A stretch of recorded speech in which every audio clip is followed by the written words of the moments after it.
কলার মোচা ভাজি অনেকেই খেতে পছন্দ করেন না, আবার অনেকেই খেতে পছন্দ করেন। তো যারা গ্রামে থাকে তারা সচরাচর খেতে পারে এবং শহরে এটা কিনতে পাওয়া যায়। খুব সাশ্রয়ী মূল্যে কিনতে পাওয়া যায়, কিন্তু এতে প্রচুর আয়রন এবং এটা কিন্তু খুবই পুষ্টিসম্মত একটা খাবার। তো অনেকেই হয়তো খেতে তেমন পছন্দ করেন না। এদিকে নাজমুল সকালে নাস্তা খায়নি, তো আমি ওকে ভাবলাম যে নাস্তাটা দিয়ে তারপরে কলার মোচাটা ভালো করে কেটে নিব। তো আসলে কলার মোচাটার সবচেয়ে বড় ব্যাপারটা হচ্ছে কি, এটা পরিষ্কার করা এবং এটা ভালো করে কেটে নেওয়াটাই হচ্ছে বেশি সময়ের ব্যাপার। রান্না করতে তো বেশি সময় লাগে না, কিন্তু এই যে দেখুন, আমাকে কিন্তু শিখিয়েছে আমার বর, এবং ও কিন্তু এটা খেতে খুব পছন্দ করে, আমরাও খেতে অনেক পছন্দ করি। তো আমার বাবা এর আগে কখনো খায়নি, তো আমি বেছে নিচ্ছি।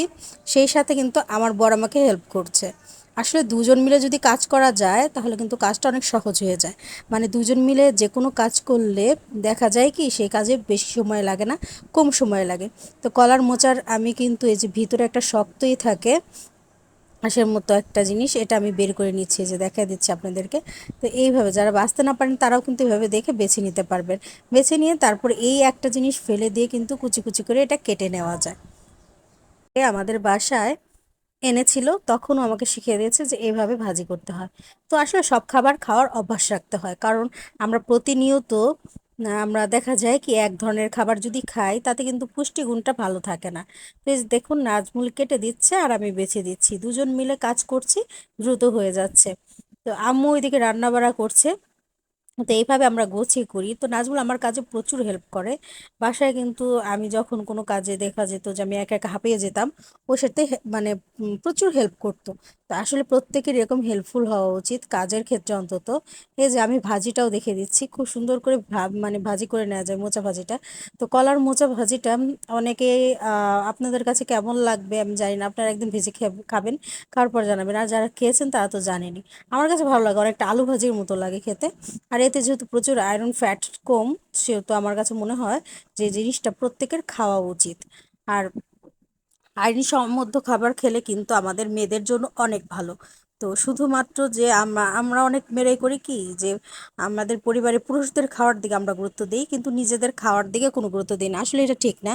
আমার কাছে মনে হয় একজন মেয়ে তার সংসার সামলে, বাচ্চা কাচ্চা সব কিছু সামলে তার চলতে হয়। এর জন্য তার খাওয়া দাওয়াটার দিকে নজর রাখা তার নিজের দায়িত্ব। মানে তার নিজেকে আগে ফিট রাখতে হবে, নিজেকে আগে সুস্থ রাখা জরুরি। তো এইটা যে চিন্তা করবে আসলে তার জীবনে এত অসুস্থতা নামবে না। দেখবেন যে ঘরে ঘরে, প্রত্যেক ঘরে ঘরে মহিলারা বেশি অসুস্থ। কারণ কি, তারা সব কিছু বেছে খায়, তারা কম খায়, ভালো জিনিসটাও তারা খায় না, তার পরিবারকে খাওয়ায়।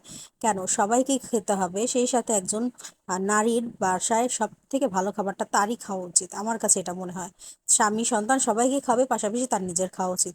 তার নিজে যদি সে নিজে সুস্থ থাকে তাহলে কিন্তু সে পরিবারকে সুস্থ রাখতে পারবে। তো দেখুন, এদিকে আমার মোচা ভাজিটা হয়ে গেছে, এরকম কালার চলে আসছে। তো এটা খেতে অনেক ভালো লাগে, তো আপনি ভাত দিয়ে খুব সুন্দর করে এটা খেতে পারবেন। আর এটা কিন্তু স্বাস্থ্যসম্মত একটা খাবার।